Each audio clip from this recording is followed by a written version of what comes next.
Welcome to my channel நண்பர்கள் அனைவருக்கும் வணக்கம். சூப்பரான குழந்தைங்கள்லேருந்து பெரியவங்க வரைக்குமே பிடிச்ச இந்த சீஸ் பால் இட்லியில் செஞ்சதுன்னு சொன்னால் நம்புவீங்களா? உண்மையிலேங்க மீந்து போன இட்லியில் தான் இந்த பால் செஞ்சேங்க. எப்படி செய்யலான்னு வீடியோவை ஃபுல்லாக பாருங்கள். ரொம்ப சூப்பரான டேஸ்ட்டில் நல்லா மொறு மொறுன்னு உள்ள நல்லா அந்த சீஸோட டேஸ்ட்டில் சூப்பராக இருந்துச்சுங்க. நீங்களும் கட்டாயம் இந்த மீதமான இட்லி வச்சு சீஸ் பால் செஞ்சு பாருங்கள். காலையில் ஊற்றின இட்லி மீதம் இருந்துச்சு. பெரும்பாலும் பார்த்திங்கன்னா எங்கள் வீட்டில் நைட்டு ஊற்றின இட்லியை காலையில் சாப்பிட மாட்டாங்க, காலையில் ஊற்றின இட்லியை நைட்டு சாப்பிட மாட்டாங்க. 6 இட்லி மீதம் இருந்துச்சு. சரி, எப்போவுமே நம்ம உப்புமா தாளிப்போம், இல்லைன்னா பக்கோடா பண்ணுவோம். இன்றைக்கி சும்மா சூப்பராக டேஸ்ட்டாக சீஸ் வேறு இருந்துச்சு. அதனால் சீஸ் பால் செய்யலாம் அப்படின்னு சொல்லிட்டு இட்லியை நான் ரெடி பண்ணி எடுத்து வச்சுருக்கிறேங்க. இப்போ ஒரு மிக்ஸி ஜாரில் சின்ன சின்ன துண்டுகளாக சேர்த்துக்கலாம். 3 இட்லியாக நம்ம மிக்ஸி ஜாரில் தண்ணியே ஊற்றாமல் சும்மா அந்த இட்லியில் உள்ள ஈரத்தில் வச்சே நம்ம இப்போ ரெடி பண்ணிக்கலாம்.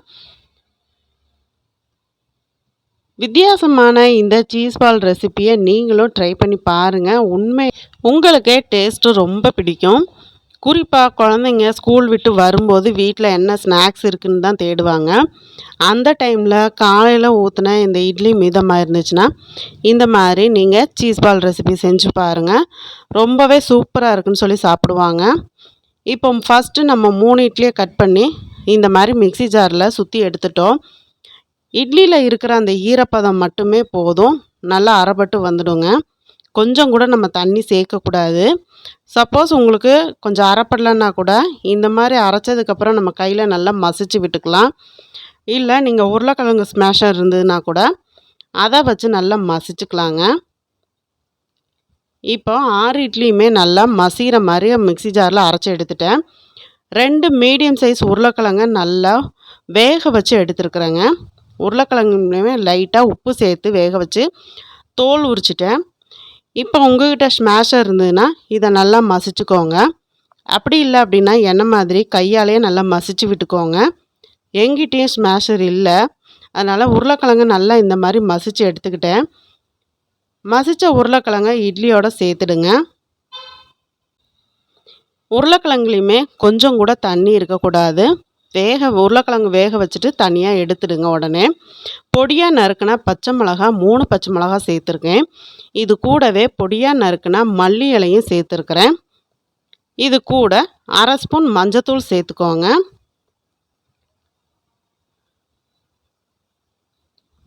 இது கூடவே ஹோம்மேட் கரம் மசாலா 1/2 ஸ்பூன் சேர்த்தா போதும்.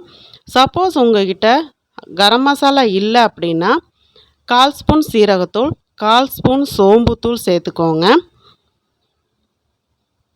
நான் வீட்லேயே கரம் மசாலா ரெடி பண்ணி வச்சுருக்கிறதுனால 1/2 ஸ்பூன் சேர்த்துட்டேன். மிளகாத்தூள் நம்ம ஆல்ரெடி மிளகாய் சேர்த்துருக்கோம். மிளகாத்தூள் நான் 1/2 ஸ்பூன் அளவுக்கு சேர்த்துருக்கேன். கொஞ்சமாக சேர்த்துக்கோங்க, டேஸ்ட்டு நல்லாயிருக்கும். இப்போ இந்த சீஸ் பால் நல்ல ஒரு கிறிஸ்பியாக இருக்கிறதுக்காக கார்ன்ஃப்ளவர் மாவு எடுத்துருக்குறேங்க. நான் எடுத்துருக்க ஸ்பூன் அளவு பாருங்கள். இந்த ஸ்பூனுக்கு நல்லா குவியலாக 3 ஸ்பூன் அளவு நம்ம அந்த எடுத்து வச்சுருக்க மசாலா இட்லியோடு சேர்த்துடலாம். தனியாக ஒரு பவுலில் ஒரு 3 ஸ்பூன் அளவுக்கு கார்ன்ஃப்ளவர் மாவை எடுத்து கரைச்சி வச்சுக்கலாங்க. அதை தனியாக வச்சுக்கோங்க. இப்போவே கரைக்க வேண்டாம். நம்ம எல்லாம் ரெடி பண்ணிவிட்டு பொரிக்க போகிற நேரத்தில் கார்ன்ஃப்ளவர் மாவை நம்ம கரைச்சிக்கலாம். இப்போ கார்ன்ஃப்ளவர் மாவு, இட்லி, உருளைக்கிழங்கு, அந்த மசாலா பொருட்கள் எல்லாம் நல்லா ஒன்று போல் கலந்து இந்த மாதிரி பிசைஞ்சு எடுத்துக்கோங்க. கையில் கொஞ்சம் ஒட்ட தான் செய்யும். ஃபஸ்ட்டு நீங்கள் நல்லா இந்த மாதிரி பிசைய கரெக்டாக இருக்கும். கொஞ்சமாக உப்பு சேர்த்துக்கலாம். ஆல்ரெடி இட்லி மாவுலேயும் உப்பு இருக்கும், உருளைக்கிழங்குமே உப்பு சேர்த்து தான் நான் செஞ்சுருக்கிறேன். இந்த மாதிரி நல்லா பிசைஞ்சுக்கோங்க. பிசைய உங்களுக்கு கையில் ஒட்டுறது கம்மியாயிடும். நல்லா ஒரு சப்பாத்தி மாவு பதத்துக்கு பிசைஞ்சுக்கணும். தண்ணி சேர்க்கவே வேண்டாங்க. அந்த இட்லியில் இருக்க ஈரப்பதமும் உருளைக்கிழங்கு நம்ம ஸ்மாஷ் பண்ணினதுலேயுமே இந்த மசாலா பொருட்களை நல்லா உருட்டி எடுத்துக்கலாம். இந்த மாதிரி உருட்டினதுக்கப்புறம் லாஸ்ட்டாக ஒரு ஸ்பூன் அளவுக்கு குக்கிங் ஆயில் சேர்த்துக்கோங்க. சேர்த்துட்டு நல்லா பரட்டிட்டிங்கன்னா நல்லா ஒன்று போல் பரண்டு வந்துடும். நமக்கு கையிலையும் ஒட்டாது. இன்னொன்று, இதை ரெடி பண்ணின உடனே நம்ம பொரிக்க ஆரம்பிச்சிடணும். நம்ம கொஞ்ச நேரம் வெயிட் பண்ணணும் அப்படின்னா மாவுலேருந்து கொஞ்சம் அப்படியே தண்ணி விட ஆரம்பிக்கும். சப்போஸ் உங்ககிட்ட கார்ன்ஃப்ளவர் மாவு இல்லை அப்படின்னா அரிசி மாவு சேர்த்துக்கோங்க. கொஞ்சம் கிறிஸ்பி வந்து கம்மியாக இருக்குங்க, அவ்வளோதான், வேறு ஒன்றும் இல்லை. கார்ன்ஃப்ளவர் மாவுங்கும்போது நல்ல ஒரு க்ரன்ச்சியான ஒரு டேஸ்ட் இருக்கும். அரிசி மாவு சேர்க்கும்போது சுட சுட சாப்பிட்டோன்னா நல்லாயிருக்கும். ஆறுனதுக்கப்புறம் அந்த க்ரன்ச்சினஸ் குறைஞ்சிடும் நமக்கு. இப்போ ஆயில் சேர்த்துட்டு நல்லா உருட்டி எடுத்தாச்சு. இப்போ நல்லா கையை கழுவிட்டு உள்ளங்கையில் கொஞ்சமாக ஆயில் அப்ளை பண்ணிக்கோங்க. சின்ன ஒரு இந்த மாதிரி பால் எடுத்துக்கோங்க. நான் இன்றைக்கி மோசரேலா சீஸ் தான் எடுத்திருக்கேன். அதனால் குட்டி குட்டி க்யூபாக நான் கட் பண்ணி வச்சுருக்கிறேங்க. இப்போ இந்த நம்ம மாவு ரெடி பண்ணி வச்சதை இந்த மாதிரி ஒரு கிண்ணம் மாதிரி ரெடி பண்ணிக்கோங்க. உங்களுக்கு உருளைக்கிழங்கெல்லாம் சேர்த்துருக்கிறதுனால சூப்பராக வருங்க, விரிசல் இல்லாமல். இந்த மாதிரி கிண்ணத்தில் நடுவில் இந்த குட்டி குட்டி க்யூப்ஸை எடுத்து வச்சுக்கலாம். 1 அல்லது 2 வச்சுக்கோங்க. வச்சுட்டு அப்படியே மேலே ஃபோல்டு பண்ணி நல்லா உருண்டையாக்கிக்கோங்க. விரிசல் இல்லாமல் நம்ம இந்த மாதிரி நல்லா உருட்டி எடுத்துக்கணும். அப்போ தான் நம்ம பொரிக்கும் போது அந்த சீஸ் வந்து வெளியே வராமல் இருக்கும். நல்லா இந்த மாதிரி அழுத்தம் கொடுத்து உருட்டிட்டீங்க அப்படின்னா சூப்பராக அந்த பால் வந்து உருண்டையாக வந்துடுங்க. நீங்கள் இது வரைக்கும் இட்லி மீந்து போச்சுன்னா என்ன பண்ணுவீங்கங்கிறத கமெண்ட் பாக்ஸில் சொல்லுங்கள். தொடர்ந்து அம்மாவின் கையளவு சோறு சேனலை சப்ஸ்கிரைப் பண்ணுங்கள். சப்ஸ்கிரைப் பண்ணும்போது ஆளுங்கிற பெல் பட்டனோட சப்ஸ்கிரைப் பண்ணிக்கோங்க. அப்போ தான் நான் போடக்கூடிய வீடியோஸ் எல்லாம் உடனுக்குடனே நோட்டிஃபிகேஷனில் கிடைக்கும். நீங்கள் இன்னும் குட்டியாக கூட பால் எடுத்துகிட்டு ஒரு சீஸ் வச்சு கூட நீங்கள் ரெடி பண்ணிக்கலாங்க. அது உங்களோட விருப்பம்தான். இது வரைக்குமே அம்மாவின் கையளவு சோறு சேனலை சப்ஸ்கிரைப் பண்ணி சப்போர்ட் பண்ணுற எல்லா ஃப்ரெண்ட்ஸ் அண்ட் ஃபேமிலிக்குமே ரொம்ப ரொம்ப நன்றிங்க. இந்த வீடியோ உங்களுக்கு பிடிச்சிருந்துன்னா நண்பர்களுக்கு ஷேர் பண்ணுங்கள், மறக்காமல் லைக் பண்ணுங்கள். தொடர்ந்து சப்போர்ட் பண்ணி சப்ஸ்கிரைப் பண்ணி ஆதரவு கொடுங்க. இந்த மாதிரி எல்லா மாவையுமே நம்ம சீஸை வந்து நடுவில் ஃபில் பண்ணி உருட்டி எடுத்து வச்சுக்கலாம். அதே மாதிரி நம்ம உருட்டின உடனே நம்ம பொரிக்க ஆரம்பிச்சிடணுங்க. உருட்டி நம்ம ரொம்ப நேரம் வச்சிட்டாலும் கொஞ்சம் நீர்த்து போக ஆரம்பிக்கும். சாப்பிட்றது நம்ம சுட சுட சாப்பிட்றதுக்கு ரொம்ப டேஸ்ட்டாக இருக்கும். ஆறுனதுக்கப்புறம் கொஞ்சம் அந்த சுட சுட சாப்பிட்றக்கும் ஆறுனதுக்கப்புறம் சாப்பிட்றக்கும் ஒரு டேஸ்ட் வித்தியாசம் வரும் இல்லையா, அந்த மாதிரி தான் இருக்கும். எப்போவுமே இந்த மாதிரி ஸ்நாக்ஸ் ரெசிபியெல்லாம் சூடாக சாப்பிடும்போது இன்னுமே டேஸ்ட்டாக இருக்குங்க. அதுவும் குறிப்பாக இந்த சீஸோட நம்ம சாப்பிடும்போது சுட சுட சாப்பிடும்போது அதோட டேஸ்ட் ரொம்ப நல்லாயிருக்கும். இப்போ நான் எல்லாமே உருட்டிட்டு எடுத்து வச்சுட்டு உங்கள்கிட்ட நான் காமிக்கிறேங்க. இப்போ எல்லா உருண்டைகளும் இந்த மாதிரி உருட்டி தட்டில் எடுத்து வச்சாச்சு. இப்போ கார்ன்ஃப்ளவர் மாவை தண்ணி விட்டு கரைச்சி எடுத்துக்கலாம். மீதமான சீஸை வேறு தோசைக்கு எதுக்குமே நம்ம சேர்த்துக்கலாங்க. இப்போ கார்ன்ஃப்ளவர் மாவில் கொஞ்சமாக தண்ணி சேர்த்து கொஞ்சம் திக்காகவே கரைச்சிக்கோங்க. இது எதுக்காக அப்படின்னா, நம்ம எண்ணெயில் இந்த உருண்டைகளை பொரிக்கும்போது இதில் டிப் பண்ணிவிட்டு பொரித்தோம் அப்படின்னா இன்னும் கொஞ்சம் நல்லா மொறுமொறுன்னு இருக்குங்க.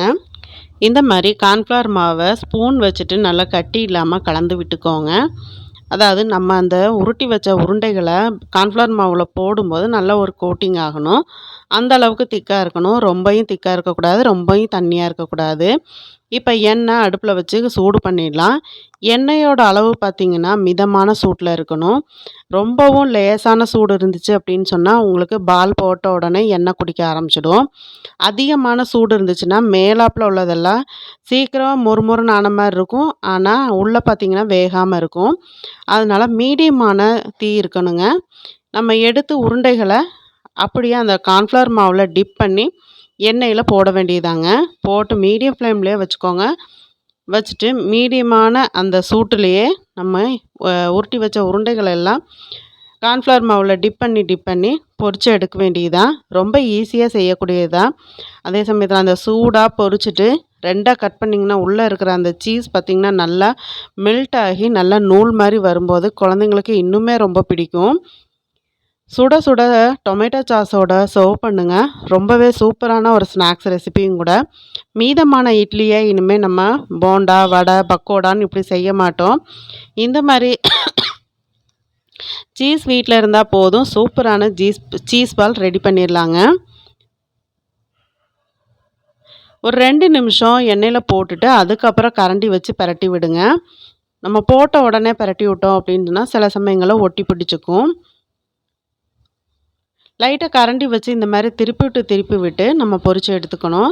லைட்டாக செவந்ததும் நம்ம எடுத்து கட் பண்ணி பார்த்தோம் அப்படின்னு சொன்னால் அந்த சூப்பரான உள்ளே இருக்கிற சீஸ் மெல்ட் ஆகி மேலே நல்ல ஒரு கிறிஸ்பியான ஒரு டேஸ்ட்டில் சூப்பராக இருக்குங்க சாப்பிட்றதுக்கு.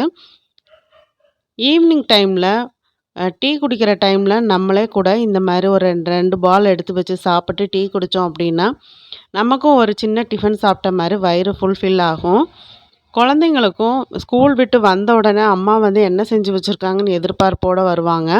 அவங்களுக்கு பிடிச்ச மாதிரி இந்த ஒரு பால் செஞ்சு கொடுங்க. ரொம்பவே நல்லா இருக்குதுன்னு சொல்லி உங்களை பாராட்டுவாங்க. இப்போ 2 பக்கமும் நல்லா செவக்க விட்டு நல்லா வெந்ததுக்கப்புறம் எண்ணெய் வடித்து எடுக்க வேண்டியதாங்க.